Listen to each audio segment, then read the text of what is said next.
informacion. Pra, Saljani është futur një rrugtimi aq të vështirë sa unë nuk e di. Për shkak, kjo lidhet edhe me faktin Marsit që vetë Saljani ka bërë zigzaket e veta politike. Nuk ka pasur ndonjë sukses me zigzaket e veta politike dhe në sytë e tyre nuk është një njeri i cili është është i besueshëm, sepse edhe vetë Saljani ka dalë me Shkop, më pas e ka hequr Shkopin, është ulur në negociata, tani mund të ketë përplasje me zotin Noka, mund ta marrë përsëri Shkopin, dhe është në gjithë legitimitetin e vetë të përballet politikisht ashtu siç e kushtëzojnë, kështu që në gjithë të kontekst, mua më duket vetëm një kafe e cila secili ka tentuar të masi çfarë do të bëj dhe secili kërkon të ngrej kostumin e liderit, po them liderit është fjalë e madhe, por një kostum të vetin politik. A do e kenë mundësi ta bëjnë? Sepse ajo kafe para se zoti Berisha të fliste, u bë, domethënë u qesharakëzuar në formatin që zoti Bardhi e përgënjeshtoi, madje unë pash një përplasje pavarësisht se mediat nuk e bën nuk i dhan zë.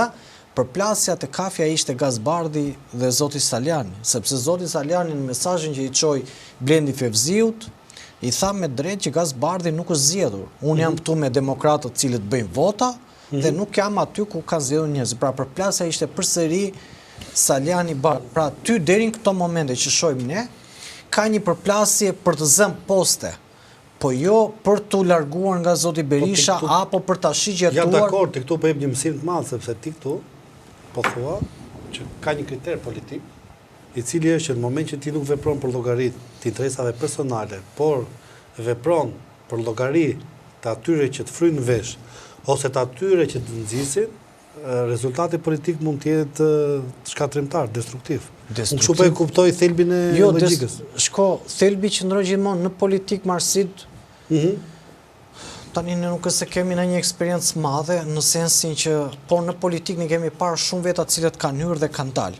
Dhe koha ka treguar që shumë pak veta kanë qenë njerëzit cilët e kanë drejtuar pushtetin politik dhe e kanë komanduar. Dhe në këtë kontekst, e gjitha ajo tryez, pavarësisht se u reklamua që këta kanë vota, pra kanë vota personale, aty ata janë vota demokratëve, por ne nuk e dim se si është orientuar struktura, se ne mund të kemi për shembull që në këto zgjedhje struktura e Partisë Demokratike ka orientuar votën te Ali Mehmeti. Pra Flamur Noka ka thënë votat do shkojnë te ky zotria. Apo te Kopliku në Shkodër, apo tek element tjerë.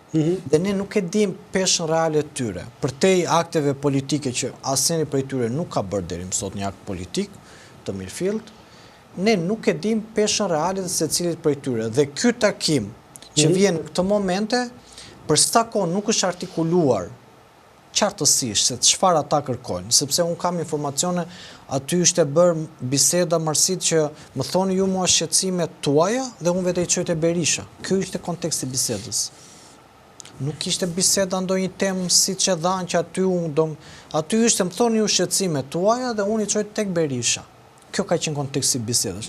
Dhe më pas u amplifikuar në media sikur aty ishte kërkuar koka e Berishës. Realisht ka qenë vetëm një matës se si do reagonte. Pra, janë hapat e para për të parë a do guxoj Saljani t'i dali kundër Berishës, apo synon Saljani vendin e Flamur Nokës dhe ti e ke parë që në NZ edhe në për media tjera janë hedhur kunja midis Flamurit dhe Saljanit, ke parti gazetar të afër me Flamur Nokën e ka dhënë kontekstin.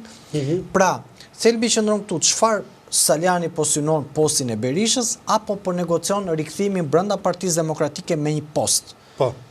Kjo është ajo që unë mendoj. Domethënë në gjithë të kontekstin nuk mendoj që po synon postin e Berishës se sa synon. As nuk mendoj që synon kjo ide të reja. Ose në një vend të ri politik. Mirë, ekziston një informacion që këta mund të hapin parti. Se është varianti, është hapur ideja, ose të paktën është thënë, ndoshta edhe në formë presioni, për të faktorizuar apo për të rritur pozitat në parti ose për të bërë ndoshta të rëndësishëm më shumë se sa tjerë që këta mendojnë se nuk e meritojnë. Por që ka bisedime dhe është thënë dhe më përpara se ndodhte kjo kafja që disa personazhe aty kanë ndërmend të hapin një parti. Po. Prandaj është bërë dhe goditja, apo i ke vënë re ti nga pjesëtar të Partisë Demokratike është bërë goditja jo vetëm në zotit Sajlani, po dhe rreth i tij, se duan të bëjnë një parti dhe nuk ka qenë më shumë një, si thua, tash e them. Unë besoj se ajo që mund besoj, ose të paktën që atë që dhe ata e dinë dhe e besojnë, nëse këta njerëz nuk e shohin veten në tyre jashtë PD-s. Ose të gjithë fuqinë që kanë, qoftë elektorale, qoftë të pozitave, se po të kishin parë jashtë PD-s, Sajlani i kishte parë me zotin Basha. Atëherë kur ndodhi ndarja, apo jo? Po. Nëse do kishin qenë këto opsionet, që atëherë ishte ndarë me zotin Basha dhe kishte vazhduar karrierën e tij politike, fjala vjen te një parti tjetër, do kishte marrë votat e tij, do ishte rizgjedhur deputet. Kështu që në këtë koncept që shohin ne, që nuk e bënte dot, po me fjalë nuk e bënte dot sepse mori dënimin më pas. Ai kërkon vetëm pushtet politik në këto raste. Po pra. Pra, reaktivizim në një kontekst o do të jetë kryetar partie ose do të jetë sekretari i përgjithshëm, që janë poste politike, por jo me atribute shtetërore. Po pra, ideja është që, patjetër, se shtetërore si kanë dot, përsa kohë i ka zënë tjetër kush. Jo, do 10 vite, në kuptimin dhe deputet, nuk ja lejon ligji. Patjetër, po, e humbë në 2029. Po, në 2029 e humbë, kështu që. Problemi është se në thelb, gjithë lëvizja që është bërë, janë për ca njerëz që duan të faktorizojnë.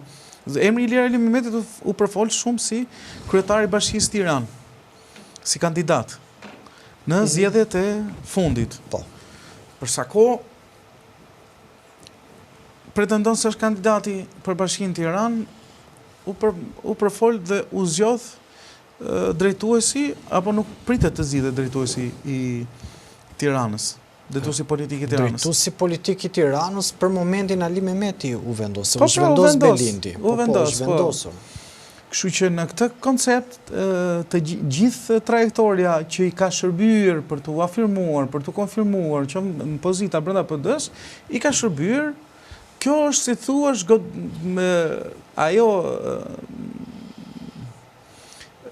dëmi kolateral i asaj që ka nisur më përpara. Kur them dëmi kolateral që mund t'i shkaktojnë PD-s, por nga ana tjetër PD-s i shërben kjo, për arsye se edhe Berishës për të rikonfirmuar si kandidat në 2027 në 2026 që i marrën mandati, në mars mos gaboj, maj, që i marrën mandati, duhet të rikonfirmohen si kryetari i Partisë Demokratike. Dhe nëse në Partinë Demokratike Berisha nuk ka njerëz tjerë përballë që presupozohet që kanë një peshë caktuar në parti, unë besoj se edhe kandidimi ti ose rikonfirmimi ti si kreu i Partisë Demokratike nuk ishte bën fakt as pak as atit as partisë. Prandaj duhet një person ndoshta ose një grupim cilët për shkak të demokracisë brendshme brenda partisë nxisin ato debatet, por që në fund fare në thelb është që Berisha nuk ka konkurrent Partinë Demokratike për sa kohë ai do të qëndrojë në krye të PD-s. Dhe i vetmi konkurrent që mund dalë është nëse Berisha zgjedh që mos të vazhdojë më të jetë në krye Partisë Demokratike, po ta delegojë kreun e Partisë Demokratike duke ndënjur në prapavi, sigurisht. Dhe duke bërë po të njëjtën gjë siç bëri me Bashën, mendoj unë. Problemi është, gjithë diskutimi është, nuk është problemi nëse u mblodhen Sajlani me Ali Mehmetin e me disa të tjerë. Problemi është që do ndodhi me Berishën. Pra këta për çfarë u mblodhen? Për të thyer Berishën, ne e pam që ajo është e panelizueshme. Kemi rastin e zotit Basha, o u përpoj zoti Basha, ose u përpoj që kush. Që e që njëri i dytë mi kishte edhe rikonfirmime, kishte edhe rikonfirmime të kombëtarët, kështu që Në këtë koncept tani që flasim ne? Një sekundë, tu se s'dua të më lëviz. Pra E kishte mbështetje ndërkombëtare. Ja ta them edhe diçka sepse kur flitet për pasuesin e PD-s, futet një sër komponentësh, cilët zoti Basha i ka pasur. Për shembull, një komponent është këto mbështetësin ndërkombëtarët. Një komponent tjetër është kë mbështesin strukturat. Një komponent tjetër është kë mbështet kryesia ose le të themi elita. Po. Në atë kohë, nëse të kujtohet, sepse precedenti shërben për të kuptuar realitetin politik, zoti Basha i kishte të gjitha këto dhe i firuan një nga një. Po. Tani, kur dikush i ka dhe i firojnë, si mund të vi njëri i ri që ti marri? Më kupton se kjo është logjika. Këtu është ajo që gjithë se prekin, se ok, më flitet, dalë një kryetar i ri, duhet një kryetar i ri, jam dakord. Që po të vi një kryetar i ri, është ndryshe loja politike dhe Rama përballë me një kryetar të ri. Ideja është që kur nuk i mbajti dot ai që i kishte, si do vi njëri dhe do i marri. Po të. Se këtu është problemi në nëna shëlemi shumë të rëndësishme. E ka kthyer ky zotëria në parti kult individi. Mirë keq e ka bërë hipnozën e vet. Njësoj siç Rama e bën hipnozën atyre të vetëve dhe në fund ditës politika është çështje hipnoze. Këto e kanë bindje. Kush ditë hipnotizoj më mirë, gjithë mashtrimet tregojnë. Është kumar i madh. Ai që jep para, lobimi që investohet, ndërkombëtarë që vetë takon, njerëzit që e ndjekin, e kupton se thotë të investosh te njëri që ti që ai të fitoj zgjedhjet, duhet ta votojnë pjesa më e madhe e shqiptarëve. Ti nuk e di në një asamblee të një shoqërie, kur janë 30-40 ortak, ti nuk e di se do votojnë ta 40 veta. Le më di se do votojnë gjithë Shqipëria. Atë kush fiton? Fiton ai që ditë mashtroj, ose ai që ditë flasë më bukur. Tani kënga e Bashës ose fylli i Bashës nuk ja doli raport me Berishës. Njësoj si tek e Ramës nuk ja dalin me Ramës. Këta dy vëlla kanë koprën, atë që ngjarpin që lëviz. Kush është ky? Si le ta themi kështu që i bie më mirë asaj, ç'e quhet? Fylli vogël. Fylli. Që do marrë Berishës, ka gjë. Marsit, nëse ma lejon dot. Se ti, me fjalë, varianti jote është Berisha, po diskutohet dhe për tani, nuk po them se doja marrin në njërim. Maksimumi po këta dhe po i fryn fyllit Berishës dhe Alajn pastaj do i pinë dhe ujin e fyllit. Po them tani. Po që edhe Basha fyllin e Berishës kishte. Po tjetër po diskutohet se ç'm bëjmë Karagjozën tani. Ka diçka. Bëjmë dot Karagjozën. Tani e di e kush i kishte, më fal, o Erma që ta mbajmë pak tek kjo. Nuk është problemi Basha apo kushdo tjetër. Ora ai e tregoi o vëlla që tu ja po fyllin tim. Edhe këta i bin fyllit tim. Po tjetër, s'ka tjetër aty. E ka të treguar. Atje është tjetër pastaj nëse ai të lën ty ta le ato shpyllin. Po, të bësh lëvizje dhe tua në konceptin, por në fund fare është njësoj si një pronar kompanie. Po. Që zgjedh një administrator. Ka që thjesht. Kur do qefi pra je pronar i kompanisë, zgjedh një administrator. Kur do ndron administratorin se si pëlqej si ka për punën. Kaq mirë pafshim. Po. Gjithë tjerët janë në shërbim të tij. Mirë apo keq, pak apo shumë, nuk ka rëndësi se sa e zgjedh ai që ta lëshoj zinxhirin e administratorit, punoj për vetë apo 100% për të. Problemi është se ai është thjesht një pronar kompanie dhe ka vend gjithmonë vend nga një administrator që i menaxhon kompaninë. Kuptova. Çfarë ishte replika jote? Jo, nuk kisha replikë, kisha në kontekstin, duhet kuptojmë edhe pozitat e Saljanit në këto momente, Marsit. Në qoftë se ai nuk bën një lëvizje politike, atëherë sfumohet. 10 vite Saljani nuk merr asnjë post. Pse nuk është sfumuar Saljani? Po dakor. Po sfumohet, prandaj po them është i kushtëzuar që duhet bëj një lëvizje ose pastaj ta mbylli një sirtar ëndrrën e vet politike bashkë me grupin që e mbështet. Po. Ta vënë sirtar atje, thon kaq ishte e thënë për ne. Sepse ne kemi parë që politika është... Do të bëj një telefonat, po, vetëm mbyll atë mikrofonin tjetër për ty. Na lë dysh mua me Marsitit edhe diskutojmë me Marsitin. Po. Dhe çfarë ndodh në këto momente, Marsit? Vetë Saljani është i kushtëzuar, ka dalë pasekura, realisht ka marrë kosto me supe, ka bërë ato betejat e veta brenda PD-s dhe nuk ka fituar asgjë. Po. Dhe në këto momente që ai nuk ka fituar asgjë, shikon të ngjashmit e vet. Po. Gazmend Bardhi ka bërë asnjë betejë, ka qenë sekretari i përgjithshëm, ministër, këshilltar, tani kryetar grupi parlamentar, ka marrë ajkën e PD-s. Po pra, po ama ka qenë negociator dhe power broker i të smershëm për të dominuar nëpërmjet asaj pozite sa mundsonte masa e njerëzve që i kishte mas vetes. Pa vajtur është talent politik kjo. Po të them pa u bër negociator, sepse negociator u bë se i dha Basha pushtet politik. Po them kur vajti në PD, u bë këshilltar pa një kontribut politik në kuptimin e një kur u bë ministër ti e kishte dëgjuar ndonjëherë që ministër teknik jo.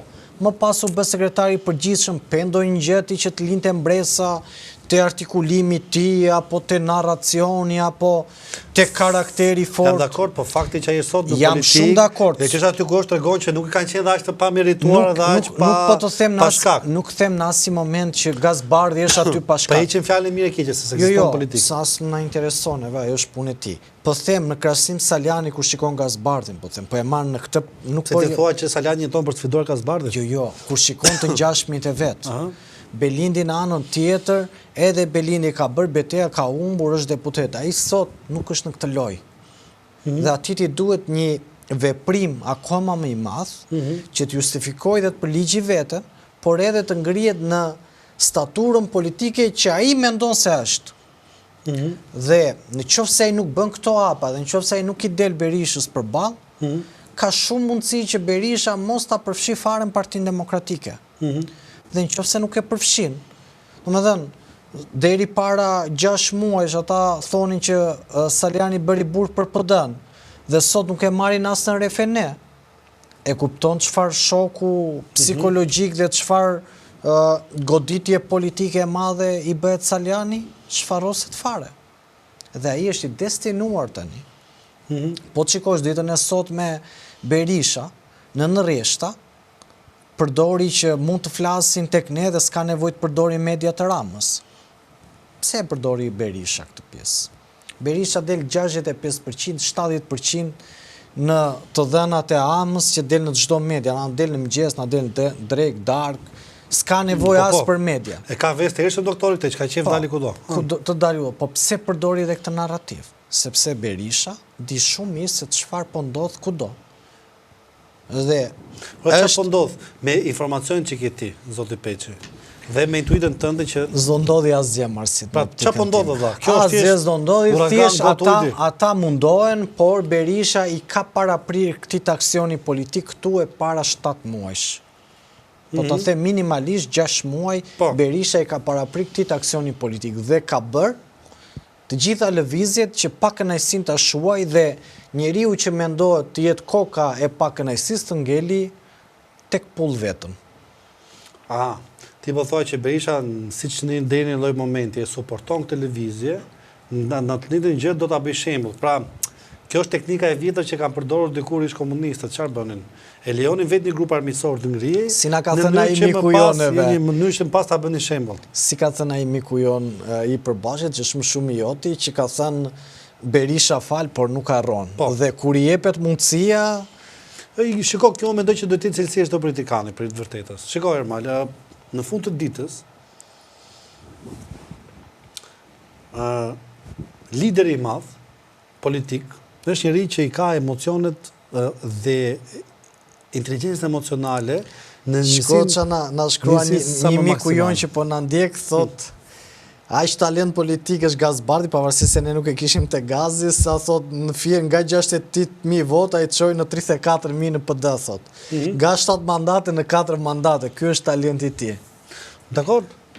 Ajo është çështje e garës, unë po them për çështjen e negocimit, po ta kishte ndjekur. E ka të ndarë nga negociata, thot, aktor politik në terren nuk është, po për negociatat për të manipuluar power broker, pra është një lloj menaxheri që ekipi po ai deli fituar, këtë po thot. Jo, është një lloj hipnotizuesi i tmerrshëm, sepse kjo duhet, e thash tezën time, që të ecësh në politik duhet hipnoza. Kush hipnotizon sa më shumë njerëz. Berisha për shembull në thënjishin hipnotizoi pafund turma. Me idenë liri demokraci, Viktori me atë shenjën e Churchillit, me atë pathosin e vet jashtëzakonshëm që si do vijë drejtësia, si do vendoset autoriteti i shtetit, si do bëhet shteti i cili vlerëson njerëzit sipas meritave dhe punës jo sipas interesave të tjera. Hipnozë është ajo. Gjë tjetër se ç'ndodhi. Njëjtën gjë bëri Nano kur doli nga burgu, premtovi që do kthehen mbrapsht lekët e firmave piramidale, do marrin fund autokracia. Kur e kujtojmë atë. Por që të gjithë, Edi Rama në 2013, çfarë premtoi? Sa më shumë fitoni, më shumë taksa, sa më pak fitoni, më pak taksa, do ndërtojmë këtë, do bëjmë këtë, do harxojmë lekët me rrugë, 50 milion euro, një tunel. Akuzonte Berishën rrugë, kurse ky jo rrugë, po vidhën për rrugica. Kështu që çfarë është kjo fundi të hipnozës? Hipnozë. Tani, unë po them, hipnoza do dhe bashkëpunëtorë, Sepse, shikoj, që hipnotizon ka nevojë për saze. Po t'i vesh rejnë për televizione, se cili bëjnë saze i caktuma, në varësi të relativizimit që mund t'i bëjë argumentave. Për shembull, ata që mundojnë të relativizojnë shumë dokumente, janë si puna e këtyre tellave që dalin me daulle, bum bum. Ata që e bëjnë çik më fina se ata që i bin fyllit, se ata që i bin fizharmonikës, secili bën një vegle në raport me mundësinë që tingulli vet të bashkohet me tingullin e madh. Sa talent muzikor ke për hipnotizim? Po, hipnoza gjithmonë kështu bëhet me valle, me tinguj, me muzikë, vere fushatën e Ramës së Burg, me valle, me do ecim përpara, me kërcime. Ore 41 kilometra, 360 milion euro, me valle, me këto e apja, da kërcenin atje, bam, bam, ra shiu, ra rruga. Kështu që valle valla ka nevojë për zëra, ka nevojë për tinguj, ka nevojë për valltar, që të gjithë kanë sistemin e vet të hipnozës. Berisha ka një problem, sepse edhe për shkak të moshës dhe për shkak të konsumit i ka rënë numri i bashkëpunëtorëve që ndihmojnë hipnozën e vet të fuqishme. Kurse Rama ka kapur çdo lloj bashkëpunëtori të Berishës, po dhe çdo lloj bashkëpunëtori të ri potencial që të vazhdojë hipnozën e vet. Një pjesë i ka besnikët e vet që i pagon, kështu që problemi është tu që këta vlla me një filxhan kafe do bëjnë hipnozë. Ky është se falli është me mjet i vjetër i hipnozës, domethënë nuk ecën. Apo me tavolinë se shiko, unë e kuptoj nëse në Palat Versailles për shembull do bleshin 10 fistikët më të pasur edhe normal që mbreti Luigi 14 do shqetësoj. Do shqetësoj, po. Të mblidhesh në një podrum kulle, edhe në fund ka thënë që ka nikur e papaguar, nuk e di sa e vërtet. Është po? Besoj ka nikur se ka menduar kështu i paguan ky, edhe pastaj në fund ka ngel duke çuar në një njerëz që t'i paguaj, e kupton? Po. Por fakti dhe që u bë kaq e zhurmshme mund të jetë që edhe kamarierët mund të kenë folur. Jam dakord? Mund të kenë folur kamarierët që si s'paguan kafen, këta duan ndrozojnë Berishën e këtej s'paguajnë kafe, domethënë. Kështu që edhe këto hipoteza ne duhet i marrim seriozisht. Por ajo që do doja unë të diskutoj Marsit është mbi perspektivën e asaj që thash unë.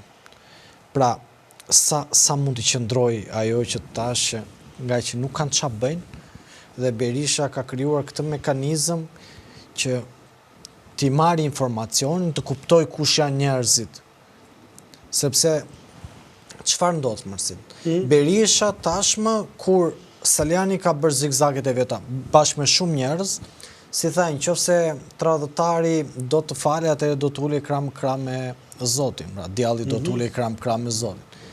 Zoti Berisha i ka mbajtur shënim për secilin prej tyre dhe ka lënë dhe flamunokun të monitorojë çdo gjë. Sa e mundshme është që t'ia hedhë Zotit Berisha kur ke treguar dhe i ke nxjerrë armët e tua se si ti lufton? A mund të kenë një armë ekstra të fshet këta që ne nuk e dim? Sa e mundshme është? Shiko, unë mendoj që të gjithë ta që luftojnë, që tentojnë të luftojnë, kanë vetëm një armë sekrete që janë kanalet e komunikimit edhe me kundërshtarin politik që është Edi Rama, po edhe me kryesinë e partisë. Më ka thënë një mik këto ditë kur po pija kafe, i cili ka goxha aktivitet të gjatë në politikë dhe është njëri që s'ka qenë në periferi. I thash, ore, një ditë kur doktorit lodhet, dhe do duhet vi një kryetar i ri, kush mund të jetë, dhe i thash disa emra. E thjesht fare formula më tha mua që do pranoj edhe Partia Socialiste, s'është kaq e thjesht. Po. Kështu që edhe kjo ka vlitur edhe për të shkuarën, se unë mbaj mend për shembull, unë kam pasur e kemi diskutuar dhe bashkë të gjë ne. E kam pasur mik ish kryetar e Partisë Socialiste të Tiranës, zotin Bushati dhe mbaj mend 2021 kur bën zgjedhjet, tha ne jemi të qetë edhe po humbëm se fund ditës mik kemi Lulzim Bashën edhe shumë struktura drejtuese. Njerëzit tonë do i mbajnë punë. Pra, du të them që këta njihen me njëri tjetër, nuk është se janë njerëz të panjohur ose që të panjohur janë. Ose nuk është se janë armiqshëm për fund ditës edhe me drejt. Nuk është se domethënë luftojnë që si ta leja të pa punë, si ta lej pa para, si ta fuz në burg, lej fjalët. Fund ditës ta luftojnë që sot vi unë kërkoj derë të ty, nesër të kemi fuqinë atë ti kërkon derë të mua. Kaq kjo është loja për ta thënë kështu, thjesht fare. Se pos pati idealisti ose do të ketë kundërshtar do ta vrasë, po idealisti ka kufi, këta s'kan kufi. Idealisti thotë, ore, unë kam kundërshtar politik, pse do të ulem unë? Edhe të bëjnë negociata për biznes, qoftë me Gramoz Ruçin, qoftë me Edi Ramën, qoftë me Taulant Ball, nuk dua të ulem, për çfarë të ulem? Edhe sikur shkojnë ata me idenë që thonë, shiko, pushteti duhet ndryshoj, ne duam që Edi Rama mos jetë, më do të japim ca vota, do të japim, s'm duhen fare. Nuk i flas sa masë njerëzish. mbi 60% e shqiptarëve nuk votojnë në Burako, e kanë masën e njerëzve.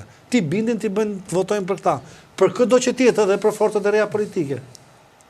Sështa që thjesht, unë nuk i besoj fare idesh që Kosovë ka bërë një sistem që e relativizon votën. Jo, jo. Kur ti krijon frymë politike, nuk ka gjë që të ndalë. Është e thjesht. Duhet disht krijosh frymën politike, duhet disht krijosh leadershipin, i cili është i legjitimuar që të dali përpara njerëzve. Jo të ketë pesha nga kërkesa mbi supë. Këta vazhdojnë kthehen te shkuara. Një maz priste ku ishte Basha të kthej Berisha, se ishin pak kënaqur me Bashën, një pjesë sot pret që të rri Berisha, një pjesë e vogël pret kthehet Basha, një pjesë tjetër pret që mos dalin ai nga aty. Jo, më jo. Se po të ishte në një nga ta aty që e meriton të jetë kryetar, nuk ka nevojë të presë sa të japi Berisha bekimin, do kishte dalë. U humbën i palëzjeve. Ata s'guxojnë, po them nuk guxojnë që thonë që shkaktari i humbjes zgjedhjeve është në radhë parë kryetari. Thonë është kupola. Po, kjo është... Ç'është kjo si thosh, u përplas fugoni ku ishin, po e kanë fajin pasagjerët. Po e ka fajin shoferi herë të parë. Bëjnë çfarë duan pasagjerët. Kështu që kjo lloj logjike nuk ecën më.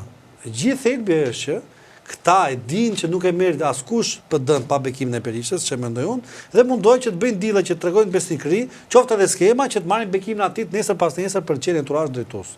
Kjo është ideja ime. Kemi një mik të emisionit, Arben Prifti, që na shkruan, thot pse si puna juaj është që bëni opozitë opozitës. O Marcel, thot, na shpjegoj ti çfarë po ndodh me Bashën, mos u merr me PD. Me Bashën çfarë po ndodh? Po ndodh asgjë, Basha është lojës politike. Dhe thot, po në Elbasan, Bardhi nga viti 2017 që ishte 3 mandate, i dyfishoi në 6. Ma shpjegon tjerë malë se lexove me gëzim të madh atë që kishte shkruar miku jot. Po sepse aty nuk ka qenë vetëm suksesi Gazmend Bardhit, aty ka qenë e tregon fakti që Dash Sula, falti që si ishte këtë mandat në Elbasan, e tregoi panoramën, kështu që është shumë komplekse. Vetë zoti Bardhi, nëse do tregoj peshën e vet politike, duhet të jetë në kavaj. Dhe aty ne kuptojmë më shumë në qytetin e vetë se si vepron. Ajo se çfarë kemi parë ne me zotin Bardhi politikisht, edhe në Elbasan nuk mori një rezultat që të vësh duan në kokë, por edhe në Fier nuk ka marrë një rezultat të mirë. Do të mundet e do duhet shikojmë në fakt, po të ishte vendosur në qytetin e vetë nga kavaja, se si do e pristin qytetarët e vetë aty, si do e pristin... Se nga kavaj është gaz? Po, kavajs. Se kupton nga sede? Jo, po thash nga që është në Fier si drejtues. Jo, ai të shuan drejtues në Fier sepse ai do përballen me Belindën, por Gazmend Bardhi është nga Kavaja. Mirë, s'ka gjë. Aty ka. Jo, që do kemi ne, po thjesht në këtë kontekst. Kështu e shikoi politikisht zotin Bardhi, nuk ka ndonjë... Po për deklaratat e Ramës për zonjën Balluku. Më saktë për Spakun që... Po, unë mendoj Bala që Rama... Se zarum temën për... Po. Unë mendoj që Rama po e shet zonjën Balluku. Do më thënë jo po e shet, por po negocion vetëm fatin e vetë sot. Pra, fakti që s'doja të ndërprisja monologun e Marsidit për natën e bardhë, nata e bardhë nuk ka dhe nuk pati këtu festime sepse ata kanë merakun e natës dhe ditës nga Spaku. Edhe Rama nuk ka më tani as fantazi dhe s'do as të krijojë atmosferë sepse e di me çfarë po përballet realisht qeveria e tij. Në këtë kontekst, edhe fakti që zoti Rama doli dhe e mbrojti, të paktën në optikën time, po përsëritet rasti i Veliaj apo i Sajmir Tahirit, që me Veliajn e bëri pak më kështu, një ditë e pati, por edhe me Sajmirin ai u financua në kontekstin shpirtëror maksimalisht që Sajmir Tahiri dhe më pas ne pam që fati i keq i Sajmir Tahirit që doli nga fati i këtij i keq, që u largua nga politika. Dhe mendoj se edhe Belinda Balluku, Anëri, vetë Rama po bën maksimumin për të thënë që unë po lëviz çdo gur, por po përballen pushtetet tani. Dhe këtu ne nuk dim se si po luhet loja brenda atyre zyrave cilët ne nuk kemi akses, por deduksioni im i veprimeve të Ramës, edhe deduksioni apo informacionet që ka marrë unë nga njerëz cilët kanë qëndruar me Ramën, më kanë thënë që Rama në fund i intereson vetëm vetja e vetë dhe nuk bën negociat me askënd, dhe negociata më e madhe që tenton Rama është që ai vetë mos ketë punë me Spakun. Pra, ai vetë të dali i larë nga kjo betejë. Ato e arrikte nuk e di, nuk ta them dot. Por besoj që zonjën Balluku Rama nuk do, edhe në periudha krizash, është më e shëndetshme që ta lëshoj, sepse vetë zonja Balluku krijon një ortek krizash brenda mazhorancës. Edhe sikur do dalin parlament, nuk ka legitimitet moral. Këtu është i rëndësishëm legitimiteti moral. Shpyshin ato, sa ashtu janë të gjithë. Dakord, unë e shikoj në konceptin. Po të për moral. Ore, unë e shikoj.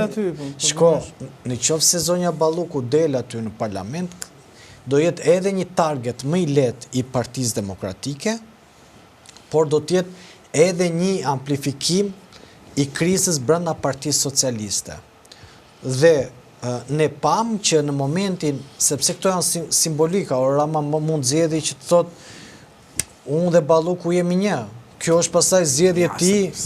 Pa mirë, pa e marrim tani. Po dakor, unë do them marrim opsione, pa dhe unë e di që se merr.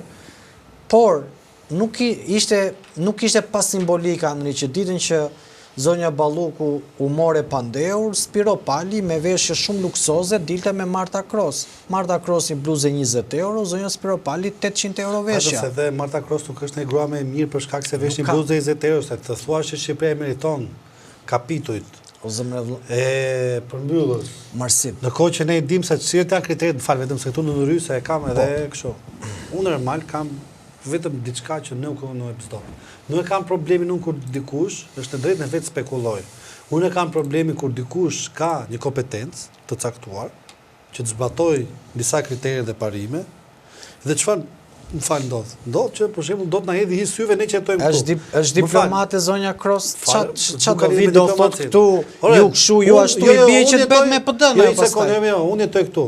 Unë e di se çfarë cilësie ushqimore ka Shqipëria. E di se çfarë cilësie institucionale kemi. Ti merr bio marrësi tani ne të njohim. Ne e dim se sa këtu kur ti ke nevojë për një procedurë ligjore, po të shkosh të aksesosh në administratë publike sa e merr shërbimin që takon me ligj. E ble, nuk e merr.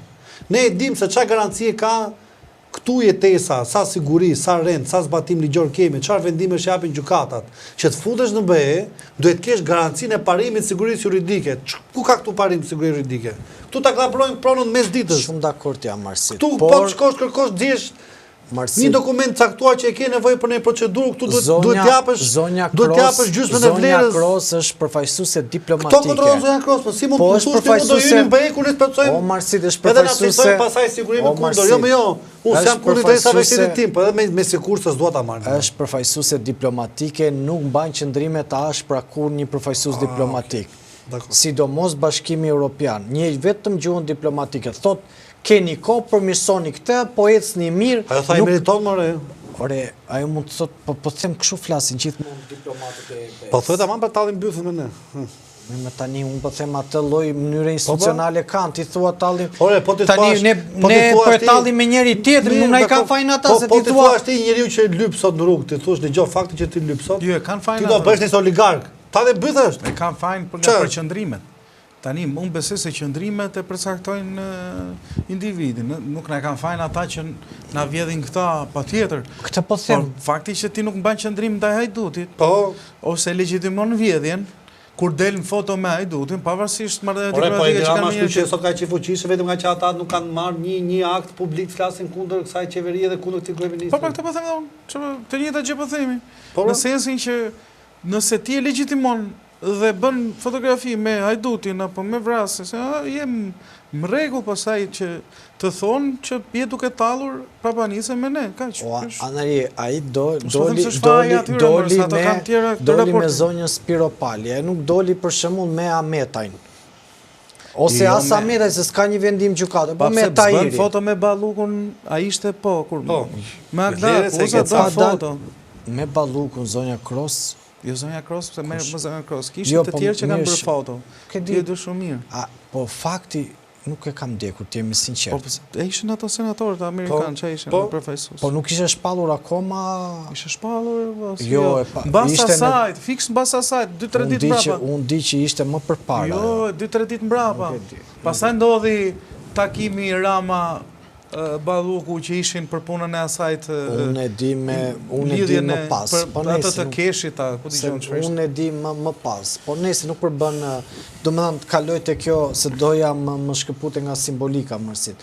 Edhe brenda Partisë Socialiste, se këtë doja të thoja, se këtu nisa, nuk duan të kenë kosto emrin e një njeriut, i cili sipas tyre ka vepruar me dorë të ekurt, ka eliminuar çdo zë kundër tij brenda PS-s, ka eliminuar çdo fraksion të PS-s që nuk ka menduar si zonja Balluku, dhe në këtë kontekst dhe vetë këta, me aq sa kanë mundësi, e bëjnë atë presionin të Rama apo të strukturat, që mos të mbajnë peshën e zonjës Balluku në këtë situatë.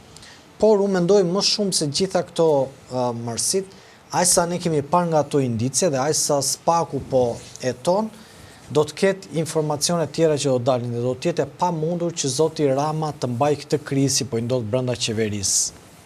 Kështu që në optikën time, në këtë perspektivë që unë e shikoj, është që askush prej tyre në momentin që u cënohen interesat e vet madhore, ja më nesër kemi seancë kushtetuese do shohim.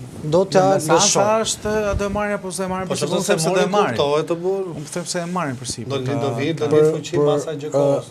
Po se po e mori pasaj për pasaportën do të jetë, për pasaportën dhe për pezullimin kryesisht. Edhe për pezullimin bëhet fjalë, pasaporta tjetër gjë. Kryesisht pezullim. Ata shprehin për të dyja. Tani për pezullimin si mendon Marsil që do ndodhi? Unë kam thënë mendimin tim, që është totalisht e mundur, sepse imuniteti i deputetit dhe cilësitë e tij nuk shtrihen tek ministri. Dhe në 242 i kodit procedurës penale, mendoj që është i ligjshëm për të marrë një masë sigurimi. Ora është njësoj, me këtë shembull do e mbysem, duhet lëviz. Po pse, pse vetëm një pyetje kam. Nëse dikush dyshohet për pedofili dhe ushtron detyrën e kujdestarit në një çerë ose në një kopësht, nuk mund lejohet të vazhdojë detyrën me iden sepse nuk ka i vendim të formës prerë, kur ekziston dyshim arsyeshëm. Tash ne po themi që vjedh. Ta lejojmë të javalim ujku të mëlçit në qafë, ta lejojmë të vazhdojë detyrën vetëm sepse kjo që ka njerëz zgjedhur. Pse nuk kërkojnë masë shtrënguese, kur e din që ka vjedhur me? Do kërkojnë dhe masa shtrënguese, po është tjetër gjë, po pse se bën, pse e pezollojnë tani për të kërkuar masë shtrënguese? Mund të ketë procedurat e veta anëri pak se si vepron. Me ju, por duhet lëviz. Edhe ne për pak do e mbyllim se. Unë mendoj që ka procedurat e veta, pra ata kanë një mënyrë se si jetojmë, nuk e di se si funksionon Spaku në tilla raste, por mendoj gjithmonë që ata kanë procedurat e veta dhe kanë marrësit kalofsh mirë. Mendoj që vetë ka mënyrën e vetë se si vepron. Fakti që situata e saj është në pozita rënduese në optikën tonë dhe në optikën që e ka nxjerrë Spaku. Pra, fakti që Anëri, ne nuk jemi inxhiniera, por një rrugë që është 21 kilometra është bërë 361 milion euro. Ra shiu me një rëshkiti. Këtu s'marrvesh fare. Pas unë s'marrvesh, prandaj e përcaktova që ne nuk jemi inxhiniera. Ka dhe një detaj që gjitha rrugët tu të ne bën, me fjalë bën, si thuash, nuk më vjen fjala tani, me fjalë bën pa kushtet pa një preventiv thua. Jo pa preventiv, është tjetër gjë, pse se ne se dim preventive. Nuk zbatojnë kushtet teknike të ndërtimit, pjesa më të madhe të kohës. Besoj që në rrugë unë kam pasur asfaltit, po ti ke pa, më thuj një vend në botë që ka tabelat që i ka Shqipëria. Jo, ja do të them këtë gjë, ç'a ndodh. Më thuj një vend në botë që ecën 4 kilometra dhe në fund fare, aty ku është kthesa, ke tabel të vogël që thënë, kjo është me ata me anën e infrastrukturës cilësisë luajnë shumë. Pra mund ta kesh C, ata e thonë do ta vëmë B neve se. Këto janë kushtet e ndërtimit. Tani më po them nuk zbatojnë. As si asfaltit bëhet një rrugë, as një vit rruga bëhet nuk shihet me sy. Pra bëhen rrugë për tu ribër. Nuk bëhen rrugë për të qëndruar kohës, që të bëhen sa rrugë tjera. Flasim për rrugë që kështojmë me 60, ka shku të 56 milion euro metri katror atje të rruga Arbrit. A kupton që të thot? Gati 60 milion euro metri, kilometri, se thash metri katror. kilometri për rrugë.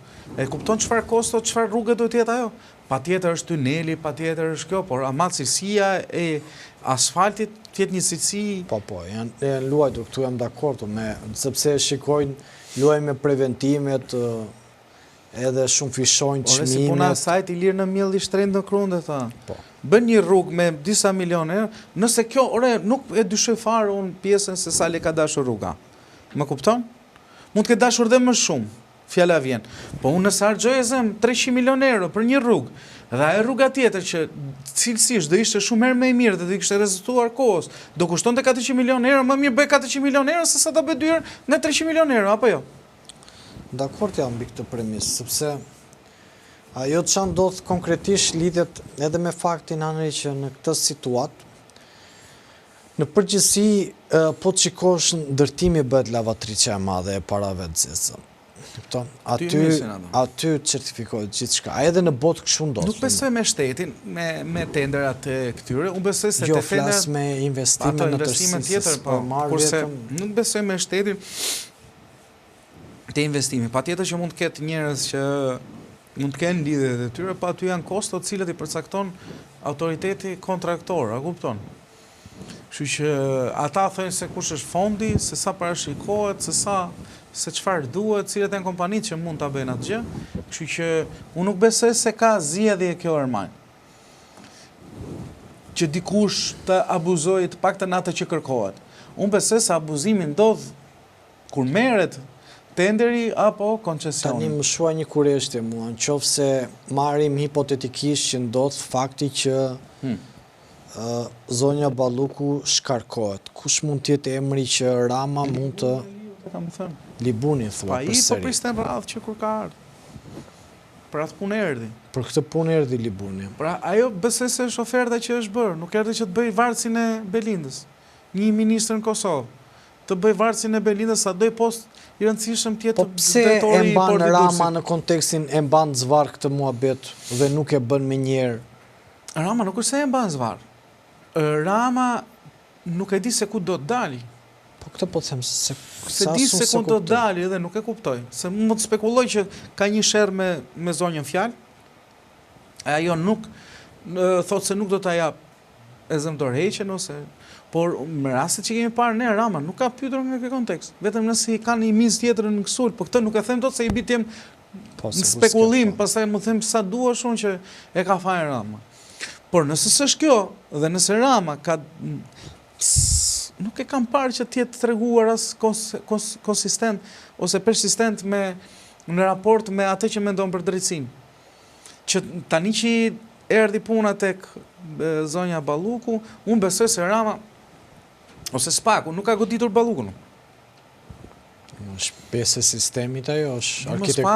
Spaku ka goditur direkt Ramën. Kur kap kabinetin ti nuk jetu i kap më një të zgjedhur nga populli. Dakord. Që thot ai i bën çfarë do vari ëngri kulla pas mesës se kisha mendenu. Ti i kape zëvendës kryeministrin, pra numrin 2 të shtetit, që në fakt kur nuk je ti në Shqipëri është numri 1 i shtetit. Dhe ai firmos për ty. Pra praktikisht Balluku është Rama kur s'është Rama, dhe ndoshta është Rama dhe kur është Rama si thot ai të firmos në emër ti. Kështu që ata kanë goditur Ramën. Nuk kanë goditur. Dhe unë prandaj e kuptoj si thuash deri diku retorikën e Ramës ose shqetësimin e Ramës. Që sipas mendimit tim unë e shoh ndryshe që këta nuk mundet me dyshime të kërkojnë pezullimin për një favorizimi i tenderave. Nuk është një nen i cili e përcakton, si thuash, vjedhjen zonjës Balluku. Nëse do kishim korrupsion, absolutisht, nëse do kishim pastrim parash, produktivitet personale, sikur se quhet, patjetër, po në kushtet kur thua ka favorizuar në tendera, për një që shkon 3 vjet, po mirë e ka favorizuar.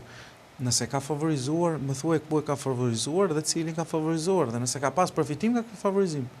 Se ne flasim gjithmonë ngelemi te pika A, sikur se do na vinë të tjera të rrugës, po derisa të shkojmë te akuzat ndryshojnë absolutisht. Më kupton, se gjatë hetimit, gjatë procedimit penal, ata mund të shkojnë të në akuzat tjera në fund të asaj. Problemi është që cila është vija që e ndan SPAK-un nga këta personazhe, cila është vija që e ndan SPAK-un për të marrë përsipër që të pezulloj, të hetoj, të akuzoj dhe më pas të dënoj këta personazhe. Dhe në fund fare është ajo që duan gjithë shqiptarët, besoj, që presin me padurim, është të dinë dhe kush i ka vjedhur dhe si i ka vjedhur dhe sa i ka vjedhur. Që mos ngelimi me hipotetikisht, pastaj edhe flasim bashkë, mendojmë se këtu na kanë vjedhur kaq. Jo, më da thot konkretisht. Pra, për filan rrugë flitet për 2 milion euro. Për këtë flitet për 1, 2, 3, 4, 5 se ka pas ndërhyrje, po të ndërhyrja ka pas korrupsion, ka pas ndërhyrje ka qenë për qëllime përfitimi apo ka qenë ndërhyrje si thot ajo e thot Troça, ishte geostrategjik si vendim për të dhënë atyre. Nuk të thot asgjë favorizimin tender. Në raport me... Çështja qëndron ani që çfarë mund të lumtoj SPAK-u, sepse ata kanë nxjerr, imagjino, ata nxorën për tunelin. A mendon se mund të shkojë SPAK-u te Rama me këtë? Ta them sinqerisht. Unë mendoj anëri që SPAK-u... Se tani është më e mundshme. Unë mendoj që SPAK-u do të shkojë tek Rama, po se kur do të shkojë, a shkon sot, a shkon nesër, a shkon pas nesër, por me çfarë po shikoj si arkitektur, prandaj thash, Rama po mundohet të negociojë vetëm veten e vet. Prandaj mendoj që dhe zonja Balluku, edhe pse ka firmosur për Ramën, kuptohet që në pushtetet politike, kur përplaset njëshi me dyshin, fiton gjithmonë njëshi. Kështu që unë e shikoj që SPAK-u mund të shkojë deri tek Rama, por mendoj vetëm që në këto momente gjithë gjëja që ne nuk po shohim, se ne nuk po kuptojmë shumë gjërat çfarë po ndodhin në këto momente. Brenda kuadrateve dhe zyrave të kryeministrisë. Se përveç pikturave, aty ka dhe zhvillime të forta.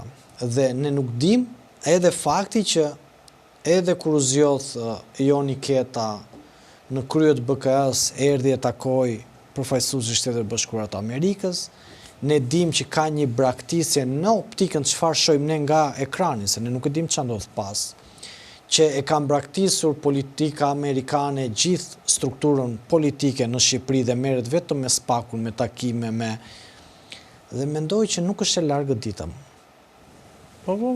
Mendoj, por tani të flas me përgjithësi, duhet të kesh dhe eksperiencë për to gjëra dhe duhet ta njohësh. Mos ka lidhje ajo, problemi është a mund të shkoj.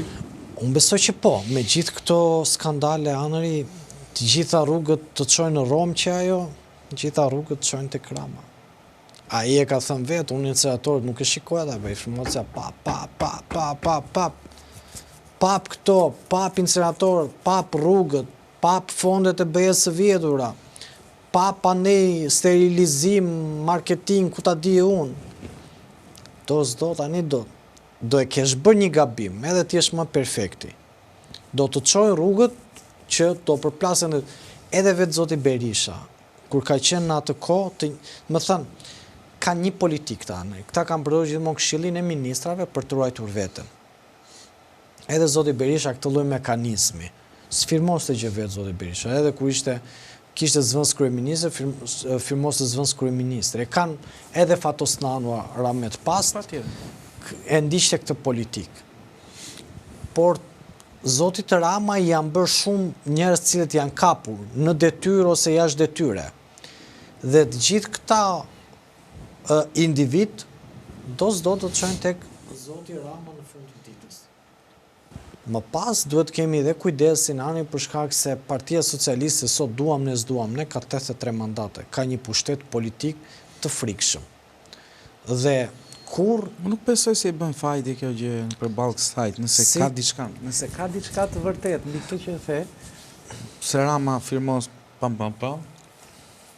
dhe mund të ketë bërë një gabim, nuk besoj se SPAK-u është i friksuar se Rama ka 83 mandate. Nuk është, po kanë merakun e përballjes pushtetit politik me atë legjislativ, edhe të padur kur kam folur gjyqësori, pra, ndjesë thash. Sa gjë se s'e kuptova. Dhe kur kam folur me ekspert ose me njerëz cilët kanë viten politik dhe ka marrë mendime të tyre, kanë thënë që kontekstet janë shumë të ndërlikuara dhe nuk është më një fije hollë që e ndan. Prandaj gjithmonë është kujdes për plasja sepse prodhon me njerë krizë brenda vendit. Mund është shumë e rëndë dhe për më shumë që nuk ka ndodhur kur në asnjë vend, tani të paktën nuk di të ketë modele të tilla që paralelisht SPAK-u e ton dhe mazhorancën edhe opozitën. Dhe këtu je në valë gjatë gjithë kohës, diskutojmë kush do futet sot, kush do futet nesër, janë 2 nga PS-ja, 2 nga PD-ja, edhe SPAK-u nuk mund të punoj me shpatë të ekurt sepse ne pak kemi në krizë, pastaj bie të kthemi sepse duhet të kemi kujdes këto momente të revoltës, jo revoltës, po të asaj të ndërlikimit politik që po ndodh sot në Shqipëri. S'ka pas asnjë rast në 35 vite si kjo situatë që është sot. Edhe për këtë, edhe ne kemi pikpyetje, po dhe ata që janë më të mëdhenj se ne që mund t'i atribosh pak për shkak të eksperiencës, dhe ata nuk thonë asgjë sepse është herë e parë që përballemi në situatë të tillë. Kjo është ajo. Unë besoj se do ketë zhvillime, po nuk i shoh të shpejta për sa kohë është vështirë që me këto informacion ose me këto deri tani me fjalë të ketë është vështirë të ketë një qëndrim apo një si thuash marrje vendimi nga ana e SPAK-ut sa i përket Ramës, sepse nuk e shoh të mundur në këtë moment. Po jo se ka 83 mandate, por besoj se është jashtë kësaj historie, pavarësisht sepse se SPAK-u brenda detyrës ti po godet Edi Ramën, të them vërtetën, e kupton? Por përpos gjithë tjerave unë i qëndroj të gjithë variantit që në fakt është ajo që thot Marsidi që tha që s'ke se si mund të mbash një pedofil që të jetë në krye të një kopshti për shembull ose edukator. Por është tjetër gjë ti jesh i dënuar me vendim formës për gjykatës, po qoftë edhe të shkallës parë. Dhe tjetër gjë është pastaj që të mendosh se tani ndërkohë që ne bëjmë emisionin, vetë Rama ka reaguar përsëri nga rrjetet sociale të tij dhe ka thënë rreziqet më të mëdha për lirinë vijnë nga individët e zellshëm, qëllimirë që nuk kuptojnë atë që bëjnë. Urdhëro? Rreziqet më të mëdha për lirinë, thot, vijnë nga individët e zellshëm, qëllimirë që nuk kuptojnë atë që bëjnë. Kështu shkroi, thot Louis Brandeis, antar legjendar i Gjykatës Supreme të Amerikës 1916-1939. Në tekstin e famshëm për kërcënimin që i vjen lirisë nga shkeljet në emër të drejtësisë. Është kthyer amerikanëve tani ky prap. Se te ZDF-ja gjermane kishte thënë që ata amerikanët veprojnë me bomba, europianët janë më të kujdesshëm, kurse sot është rikthyer prapë amerikanë. Pra tregon përsëri në vazhdën e çfarë po tenton të bëjë vetë Rama. Pra ka dalë përsëri në një kontekst për ta mbrojtur për gjykatën kushtetuese që do të japi vendimin nesër. Pra edhe Dreka e ka zënë që do duhet të reagonte vetvetiu zoti Rama për zonjën Balluku. Pra kjo është të paktën çfarë shikojmë deri në këto momente, Anri? Unë besoj se nuk do zgjidhi gjë goditja e Ballukut, se ne kemi parë që Rama gjithmonë është ringritur pas çdo goditje të tillë. Pra nëse përçapja e drejtësisë me atë me dëshirën për të bërë punën e vet kërkon përmes kësaj gjëje të godas pushtetin e Edi Ramës, nuk mund të presim që Edi Ramën ta rrezojë SPAK-u, se ne gjithmonë kemi pirtur që Edi Ramën ta rrezojë SPAK-u, se edhe po ne rrezoj SPAK-u hipotetikisht sot Ermal, nuk është e thënë që PD-ja vjen pushtet, më kupton. Nuk është fare kjo si qëllim. Po pra, se politika është gjë tjetër, drejtësia, unë e kam kontekstin e përplasjes, nuk shko në... Por se kemi parë, e kemi menduar një herë kot tani se po bëjmë kështu. E kemi menduar një herë nëse, më fal. Kemi menduar një herë nëse Rama për shkakun arrestohet, ç'a ndodh? Po të them prodhohet krizë, sepse situata është jashtë masë e krizë. Prandaj po të them ka një situatë në Shqipëri, për t'u arrestuar nuk arrestohet dot. Se do më thënë, mi që për marim hipotetike, por thelbi qëndron që me njerë anë do prodhohet krizë institucionale dhe krizë politike.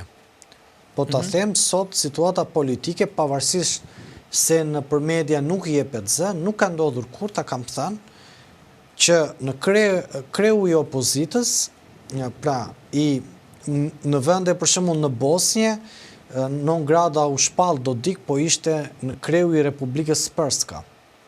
Kurse zoti Berisha sot është në opozit. Dhe vetë zoti Rama është pushtet. Pra, i bie pastaj që ne të bëhemi komplet të mbyllur, sepse vetë partnerët strategjik që janë Shtetet Bashkuara të Amerikës, Britania, nuk e njohin zotin Berisha, nuk e takojnë, nuk delegojnë, pra zoti Berisha dhe pas 4 vitesh maksimumi që doth aty i takon Gazbardhi. Po pra, tani kjo është e keqja, pra se gjithë thënë të bie Rama, pastaj flasim. Po nuk ndodh ajo që. Po zemora Rama një moment. Qa do ndodhë? Kaos, po të them, është krizë institucionale, politike e gjitha. Nisën zgjedhjet, bie legitimiteti i parlamentit, i kuvendit, nisën zgjedhjet prapë, e fiton GPD? Do më thënë, ajo që mendoj unë është që në këtë situatë anërin është shumë e vështirë, sepse unë mendoj që do plasi një luftë dhe pandaj po të them krizë. Kur them do plasi një luftë edhe midis grupeve të interesave përkat, sepse dy e njerëzit cilët e kanë legjitimuar të sistem, është Berisha me Ramën. Dhe në këtë kontekst, unë e shikoj shumë të vështirë, por dhe nuk t'jap do të përgjigje që të them që a fiton PD-ja në këtë situatë jonjë, sepse është e përqarë. Doli Rama, e pizullojnë dhe Ramën ato. E zemë. Ore e marrim hipotetike tani bëjmë që kështu. Po, e marrë vesh, unë mendoj që në këtë situatë jo, sepse mbështetja ndërkombëtare mungon, fuqia ekonomike ekziston përsëri te PS-ja, pushteti politik ekziston përsëri te PS-ja, vendet e punës, edhe pse nuk është e thënë kjo, por lidhjet janë përsëri te PS-ja, ndërkombëtarët. Deri mi farë pike ka të bëjë, nuk është aq fare. Po them në sensin që nuk e nuk e bën ndryshimin ajo tani se ne tani njohim njerëz që janë me PD-n dhe janë poste shtetit. Janë drejtuesa, por janë poste përgjegjësa tani. Po dhe drejtues nuk janë gjithë drejtues, po sa poste janë drejtues. Janë 1000 poste drejtues. Janë gjithë poste drejtues. Këtë po them. Dhe në këtë kontekst tani, duke qenë që ndërkombëtarët përsëri nuk kanë ndryshuar asnjë qëndrim, unë vetë i qëndroj përsëri tesës. Po, shumë mirë the. Ndërkombëtarët nuk kanë ndryshuar asgjë nga qëndrimi i tyre. Po çfarë po ndodh në këtë sens tani? Se këta ndryshojnë qëndrim, këta janë gati. Spaku godet Ramën. Ne këtë nuk po e kuptoj dot. Ku duan dalin? Nuk e di. Unë ditë kam thënë këtë gjë që po tentojnë të bëjnë shkatrimin kreativ, që është një proces që ikën elita e vjetër politike dhe vjen një elitë e re. Pa garanton kjo elitë që po këtë nuk ka korrupsion. Shko, ne duhet të jemi konservatorët. Ka një shprehje që mëkati lind me njeriu. E kanë shprehje konservatorë. Vdes me njeriu. Edhe vdes me njeriu. Tani mos pretendoj që korrupsionin ta zhdukësh. Pretendoj që korrupsionin ta minimizosh dhe pretendoj që të ndërtohen institucione të forta. Po ndërtove institucione të forta, vetë korrupsioni zhduket. Pra drejtësia të funksionoj, shtetit ketë mekanizmat e vetë kontrollues, siç është sot për shembull kontrolli i lartë i shtetit që vjen. Ata nuk çojnë asnjë dosje në prokurori sepse e rregullojnë me drejtorin ata. Qofse ti vjen ai te antena dhe ne këtu kemi bërë çorap taksat e shtetit dhe ai thot këtu nuk kam gjetur asgjë. Apo nëse kontrolli i lartë i shtetit, pra mekanizmat, se nuk e kam në kontekstin e kontrollit lartë të shtetit, po them si institucion. Një institucion e merr dhe ka përgjegjësinë për të evidentuar dhe bëhet ai kontrolli vertikal dhe horizontal. Siç e ka Shtetet e Bashkuara të Amerikës ka një kontroll 360 gradë. Ndryshe nga sistemet që kanë perëndimi që ka hierarkik kontrollin, këta ka një 360 gradë, ka një sër institucionesh. Për shembull, ti ke po e marrim rastin e policisë në Amerikë, ke sherifin e zonës, ke më pas policin, ke FBI-n, ke SWAT-in, ke 4 institucione aty, që rrethojnë dhe kontrollojnë njëri tjetrin. Edhe firmat prestigjioze sot, madje po diskutoja sot para se të vi Andri, edhe firmat prestigjioze kur bëjnë bilancet ekonomike, kanë 3 ekipe që merren me bilancin e tyre. Më pas marrin dhe 2 ekip të jashtëm për ta bëjnë përsëri që ata të minimizojnë sa më shumë edhe goditjet brenda që mund t'ju vijë nga financier të zot, se flitet për miliona euro këto kompani që e bëjnë këtë gjë. Dhe ky është i kontroll që gjithë sistemi është i monitoruar. Dhe ne këtë duam të, domethënë, se po flas ne, ç'a ne, domethënë ata se nëse jemi parti politike tani, domethënë ky është dëshira e një njeriu që të shikoj sisteme të forta. Po ka sisteme anëri edhe në vendet e punës, që gjysmat e marrin rrogën në dorë, gjysmat ja u kalojnë në bankë. Te privati. Privat flas. Po sistemi e bën që kjo gjë mos të ndodhi. Pra vijnë 3-4 kontrolle, e kupton. Unë që kam bërë pastaj është, mendon se sot për shembull institucionet e qeverisjes vendore apo qendrore, pa kadastra, tatime, çfarë janë këto, doganat, këta që japin letë ndërtimit, janë më pak të korruptuara apo vazhdojnë njësoj? Është mundësi korrupsione. Sistemi e lufton, po mundësia nuk ndryshon. Është e vështirë mundësia për të ndryshuar. Pra, në kontekstet... Në fjalën të këtyre më përgjithshëm kur firmosin, se më para firmosin Batjava, i kanë këta, me fjalë pyetja është sepse Domani, kryeprokurori i Spakut, ka thënë pasere që këta nëse nuk kanë bërë krim, s'kam pse të kenë frikë, po këta tani ose edhe krimi që po hetojnë është krim intelektual.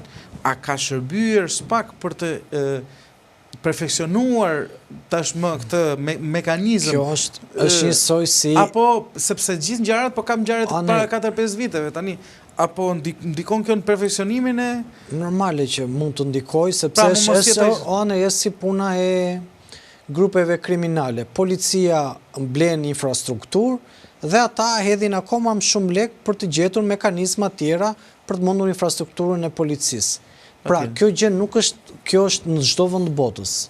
Pra, ne kemi vende shumë të zhvilluar, dhe Shtetet e Bashkuara të Amerikës, kemi parë që kur janë bërë të tilla goditje apo kur kanë bërë firma të mëdha gola, po e them thonjza shtetit, qarkullohen me miliarda euro. Kështu që kjo është gjë që është e kuptueshme.